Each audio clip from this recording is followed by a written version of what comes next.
Bonjour et bienvenue dans votre chaîne Jeunesse Congolaise Pragmatique. Ici Rod Mouélé. Aujourd'hui nous allons parler de la drépanocytose.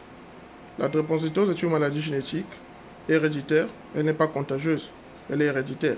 C'est une maladie génétique héréditaire qui est donc provoquée par la présence d'un allèle S au niveau du sang. Et cet allèle-là va donc provoquer la déformation des globules rouges de la forme, les faisant passer de la forme globulaire à la forme fossilaire. Et cette forme fossilaire va être responsable du dysfonctionnement dans le transit, des gaz respiratoires par les globules rouges.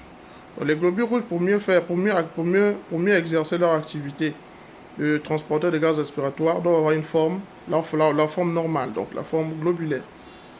Et lorsque l'allèle S est présent, donc vous avez l'état de drépanocytose ou de drépanocytaire, à ce moment-là, la présence de cet allèle-là va donc faire de sorte que en fait, les globules rouges adoptent une forme fossilière. Et cette forme fossilière va donc empêcher le transit normal des gaz respiratoires par les globules rouges.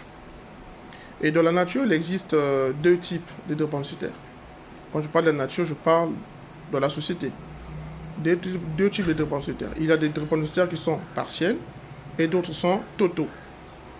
Les partiels, cela veut dire que ce sont des individus qui portent le gène en eux, mais qui ne sont pas malades. C'est-à-dire que quand on regarde leur phénotype, ils sont normaux, ils expriment donc l'allèle A, qui est donc l'allèle de la normalité, mais ils sont porteurs du gène parce que au niveau génotypique, ils sont hétérozygotes. C'est-à-dire qu'ils ont deux jeux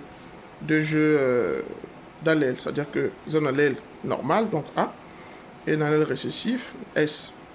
Et à côté, vous avez ceux-là qui présentent donc deux jeux de même allèle, donc ils sont homozygotes. Donc en parlant de l'allèle S, ils sont S, S. À ce moment-là, ce sont donc des drépanocytaires totaux. Voilà. Comment faire pour éviter cela? C'est très simple. Il faut donc commencer, avant de commencer à avoir des enfants, commencer par faire un dépistage au niveau de l'hôpital ou une clinique. Faites un dépistage pour connaître en fait votre statut à ce niveau-là. Et lorsque vous avez en fait un papa qui est partiel et une maman qui est partielle, le mieux serait de ne pas en fait se mettre en relation, de ne pas avoir d'enfants. Pourquoi? Eh bien parce que ça vous évitera donc des problèmes et donc ça évitera également que vous soyez dans des dépenses perpétuelles à chaque fois. Donc il est recommandé donc à des personnes, si les deux sont porteurs du gène, c'est-à-dire que vous avez par exemple un partiel avec un partiel et une partielle, de se mettre en relation, de se mettre en couple, c'est-à-dire avoir des enfants. Il est déconseillé. Il est également déconseillé à une personne qui est partielle de se mettre en couple avec un drépanocytaire total. Mais une personne qui ne porte pas ce gène, c'est-à-dire qu'une personne AA, peut donc se mettre en couple avec une personne AS. Cela va avoir mais la survenue d'un enfant drépanocytaire, elle sera moindre. Mais lorsque deux personnes qui portent ce gène-là vont vouloir se mettre en relation pour avoir des enfants, la survenue d'un drépanocytaire sera donc élevée.